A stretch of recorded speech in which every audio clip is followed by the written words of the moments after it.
Good afternoon, boys and girls. Mr. S. Chapter 13 Urban Patterns Review. 44 questions, open notes, go in order. Key issue 1 to key issue 4. Here we go. Look at the idea of what a CBD is, Central Business District, and all of its characteristics and features. For example, where we see the idea of retail and office activities cluster in this area. Both European and North Americans both contain that same idea. Look at the idea of why CBDs attract offices because of the high accessibility. Look at the idea of land value, competition for limited space, the idea of construction of skyscrapers, especially here in America. Look at the idea of street level versus mid level versus top level, street level for retail. Then look at the idea of, we looked at 3 different zone models. Look at the idea of concentric zone and the idea of its rings. Look at the idea of why we use Chicago as a model for all 3 types of models, because it's on a flat prairie. Look at the idea of a sector model and this idea of corridors that run from downtown to edges of cities.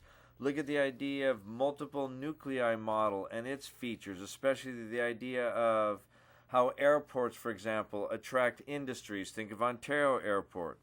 Look at the idea of social area analysis and how it basically explains why there's a different types of people live in different urban areas, the distribution of them.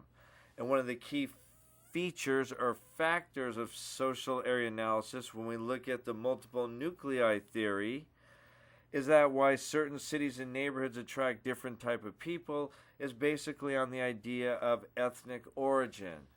And if we look at the idea of multiple nuclei theory, we'll see ethnic origin as a reason why different groups gather where they do. Traditionally, when we see the idea of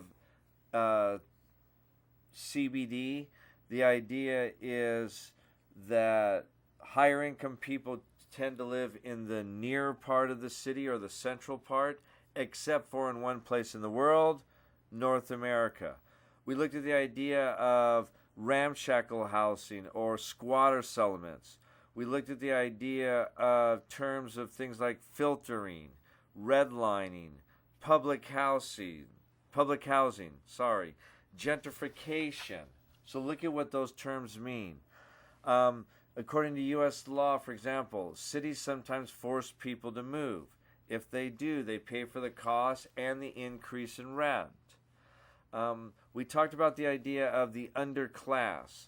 And the underclass face a lot of different factors. For example, drug addiction. We tend to see them clustered in inner city neighborhoods. And a lot of times when cities need to cut budgets, they will cut services for these people, especially those in the inner cities that need the services the most. Look at the idea of density gradient and how we've seen a reduction in the differences in densities within an urban area. We looked at the idea of sprawl, and this is area of new growth beyond the traditional city limits, for example. And if you compare the U.S. to the United Kingdom, we have much more sprawl here in the U.S. Look at the idea, one of the problems or issues that are faced with the more suburban or urban areas outside of the CBD, since somebody lives there, is the role of commuting. We can look at the idea of how cities can get more land through annexation, and the idea of urbanized area and planning, how the city built up these suburbs and these urbanized areas. Look at the idea when we study cities from definitions of land areas. We look at Metropolitan Statistical Area, or MSA. MSA is areas that have a population of at least 50,000. When we look at the idea of MSA to compare areas, we can look at the idea of a megalopolis, almost like Snuffleupagus. This is a megalopolis. These are adjacent or overlapping MSA areas that, if we look at larger groups together, and we'll see one of the big ones is on the East Coast. We looked at the idea of sprawl again. British cities, instead of their areas that are the open space in their cities are called green belts, so please look at that. A lot of the problems or issues faced is public transportation, especially within CBDs. One of the advantages is public transportation. Each traveler takes up less space. When we see things, for example, busing in many U.S. suburbs is to promote racially integrated schools, and they bus different racially groups of children to different schools to balance out numbers of students. We can look at the idea of zoning and the idea of segregation. That's a legal form of it that is done in the U.S.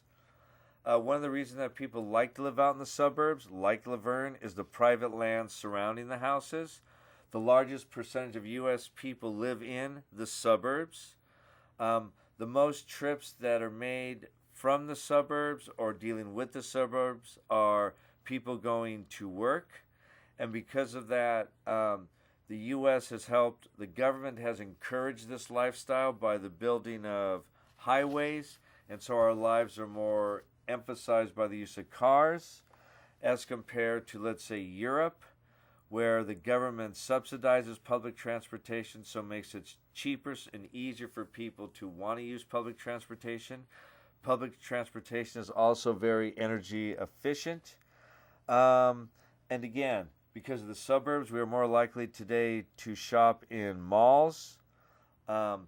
Factories have moved out to the suburbs because of the access to the main highways, and think about our freeways and the trucks you see on them.